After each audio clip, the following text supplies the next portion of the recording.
혹시 수많은 대학 전공들 앞에서 어디로 가야 하지 하고 막막했던 적 있으신가요?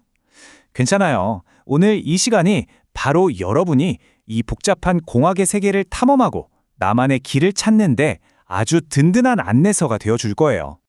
와, 시작부터 정말 힘이 나는 말이죠?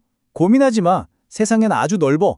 너의 가능성은 무한대. 이 말 그대로 여러분의 잠재력은 정말 무한해요. 그럼 이제 이 엄청난 가능성을 어떻게 현실로 만들 수 있을지 그 첫걸음을 우리 같이 한번 내디뎌 볼까요? 자, 오늘 우리가 함께 떠날 여정의 지도인데요. 먼저 공학이 도대체 뭘까 하는 아주 근본적인 질문부터 시작해서요. 여러 흥미진진한 분야들을 한번 탐험해 볼 거고요. 마지막에는 과연 나에게 딱 맞는 자리는 어딜까? 이걸 같이 고민해 보는 시간도 가질 거예요. 준비되셨죠? 자, 그럼 바로 첫걸음 떼어보겠습니다. 네, 첫 번째 주제. 공학. 대체 뭔가요? 입니다. 여러분, 공학하면 보통 뭐가 떠오르세요? 뭐 로봇? 아니면 컴퓨터? 네, 다 맞아요. 하지만 그 본질은 사실 조금 더 깊은 곳에 있거든요. 공학이 대체 뭔지, 그 가장 근본적인 정의부터 한번 짚고 넘어가 볼게요. 바로 이겁니다. 이게 핵심이에요. 자, 자연과학이 왜 이 세상에 이런 현상이 일어날까? 그 근본 원리를 파고드는 학문이잖아요. 그렇다면 공학은 바로 그 원리를 가져와서 어떻게 하면 이걸로 인간의 삶을 더 편하고 좋게 만들 수 있을까? 이걸 고민하는 학문인 거죠.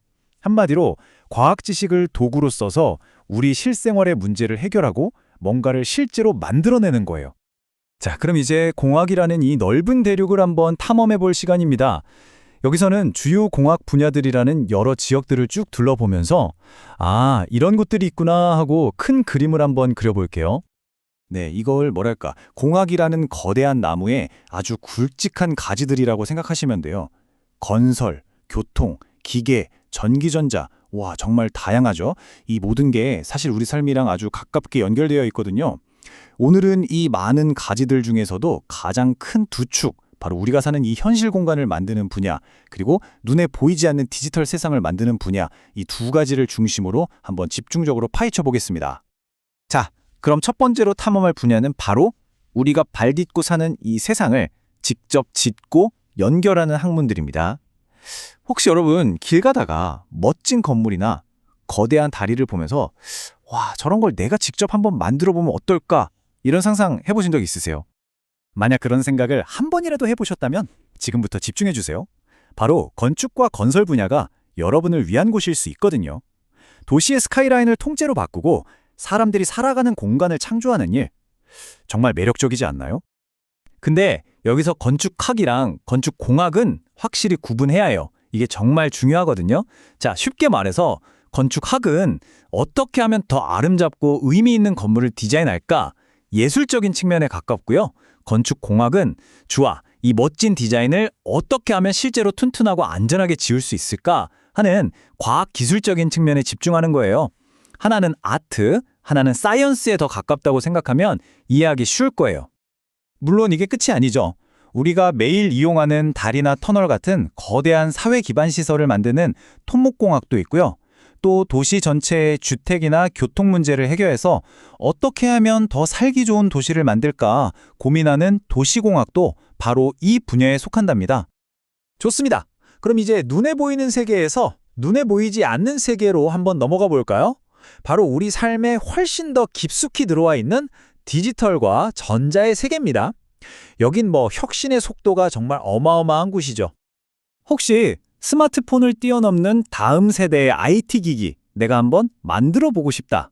이런 야심찬 꿈을 꾸고 있다면 바로 전기, 전자, 그리고 컴퓨터 공학 분야가 여러분을 기다리고 있습니다. 사실 지금 여러분 손에 들려있는 그 스마트폰이야말로 이 분야 기술력의 결정체라고 할 수 있죠.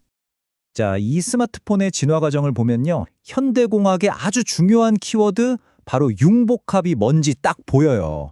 옛말 전화기는 그냥 통신공학 하나면 끝이었잖아요. 근데 지금 우리가 쓰는 스마트폰은 어때요?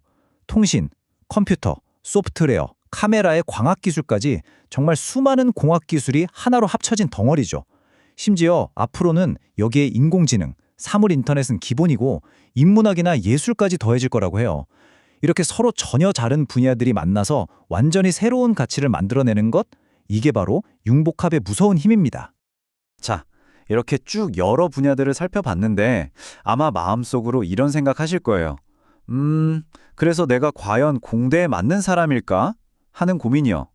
그래서 이번에는 공대생에 대한 흔한 오해와 진실을 한번 파헤쳐 보면서 여러분 스스로 적성을 체크해 볼 수 있게 도와드릴게요. 많은 친구들이 이런 꿈을 꾸죠. 내가 기계공학과 졸업하면 영화에 나오는 것처럼 막 이런 거대 로봇을 뚝딱 만들어낼 수 있겠지? 와, 상상만 해도 정말 멋지잖아요? 그런데 과연 현실도 그럴까요? 현실은 꿈과는 조금 다를 수 있어요. 대학 4년 동안 배우는 건 그 꿈을 이루기 위한 아주 단단한 기초를 쌓는 과정이고요. 진짜 전문가는 졸업하고 나서도 계속 배우고 부딪히고 노력하는 과정 속에서 만들어지는 거거든요. 물론 꿈을 꾸는 건 정말 중요하죠. 하지만 그 꿈을 현실로 만들기 위해서는 꾸준한 노력이 뒤따라야 한다는 거 꼭 기억해 주세요. 그럼 어떤 사람이 공학이랑 잘 맞을까요? 일단 기본적으로 수학, 물리 같은 기초 과학에 흥미가 있으면 정말 좋죠. 근데 그것만으로는 부족해요. 새로운 아이디어를 뻥뻥 내는 창의성, 그리고 손으로 뭔가 꼼지락꼼지락 만드는 걸 좋아하는 손재주, 이것도 진짜 중요해요. 반대로 뭘 만지기만 하면 고장내는 마이너스의 손이다. 그러면 실험 실습이 많은 공대 생활이 조금 힘들 수도 있어요. 그리고 요즘은 여기에 더해서 외국어 능력, 디자인 감각, 심지어 경영 지식까지 요구하는 추세랍니다. 자, 어느덧 마지막입니다. 이제 여러분의 무한한 가능성, 바로 미래에 대한 이야기를 해볼 시간이에요. 공학학이라는 건요, 여러분 앞에 정말 상상 이상으로 넓고 다양한 길을 열어줄 거예요. 공학도들을 기다리는 그 흥미진진한 미래, 같이 한번 들여다볼까요? 보세요. 갈 수 있는 길이 정말 많죠? 우리가 아는 대부분의 대기업들은 물론이고, 공부를 더 하고 싶으면 대학원에 가서 연구원이 될 수도 있고요. 아니면 안정적인 기술직 공무원이나 공기업으로 갈 수도 있습니다. 내 아이디어로 세상을 바꾸겠다 하면 직접 기술 창업에 뛰어들 수도 있죠. 특히 다른 전공에 비해서 내 전공을 살려서 바로 직업으로 연결되는 경우가 많다는 것도 공학 계열의 아주 큰 장점이에요. 결국 가장 중요한 질문은 바로 이거 하나인 것 같아요. 당신은 기술로 어떤 미래를 만들고 싶나요?